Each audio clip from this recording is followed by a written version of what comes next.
لما يطلبوا حاجة حلوة وسريعة مفيش غيرها تتحضر في دقيقة، وكمان من غير فرن، حاجة كده اللهم بارك، كل كده ينبهر بيها.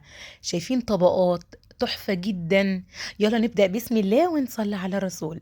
معايا كده في بولة أو في أيا كان 3 كوبايات من الحليب اللي هو اللبن، عليهم 5 معالق كبار من الدقيق. يبقى 3 أكواب حليب عليهم 5 معالق كبار من الدقيق.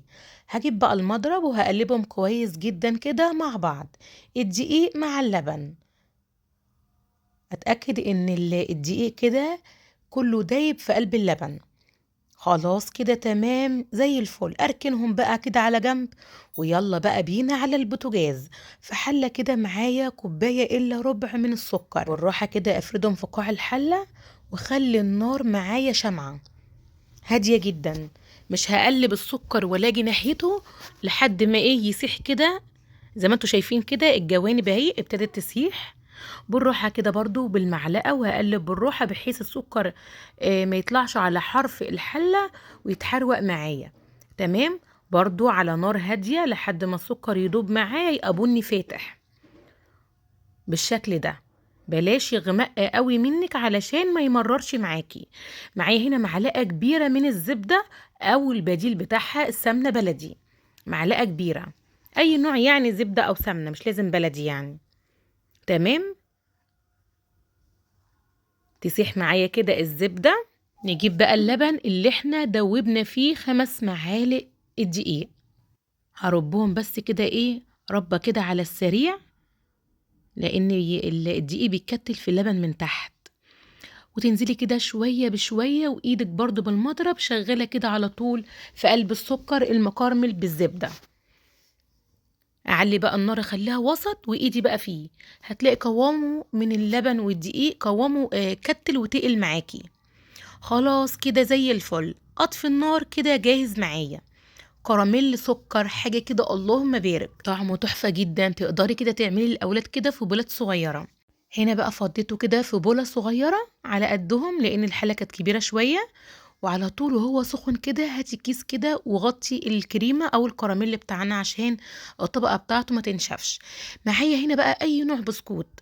أنا معايا بسكوت أهلاوي، ومعايا هنا نص كوباية حليب سادة مش حاطة لها سكر ولا أي حاجة.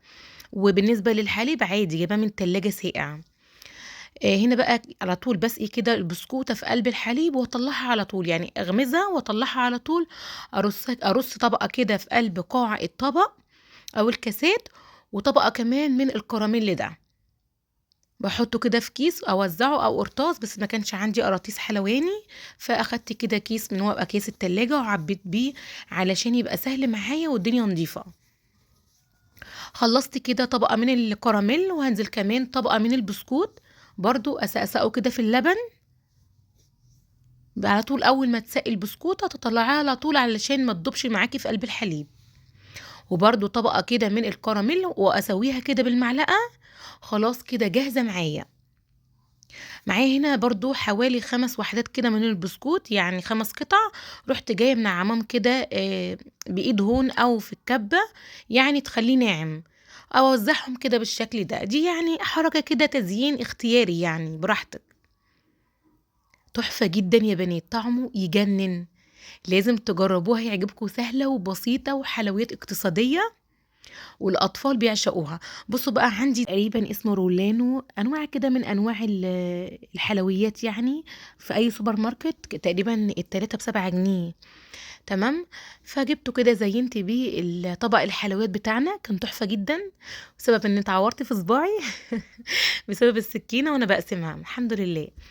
جربوها يا بنات، حلوة قوي قوي قوي. الحلويات دي سهلة وسريعة وطعمها لذيذ جدا. بصوا بقى طبقات كده تقليها كده على طول، اللي هو مش هنستنى ان هي تبرد. هي في الحالتين سواء سخنة او ساقعة، تحفة جدا في الحالتين اللهم بارك.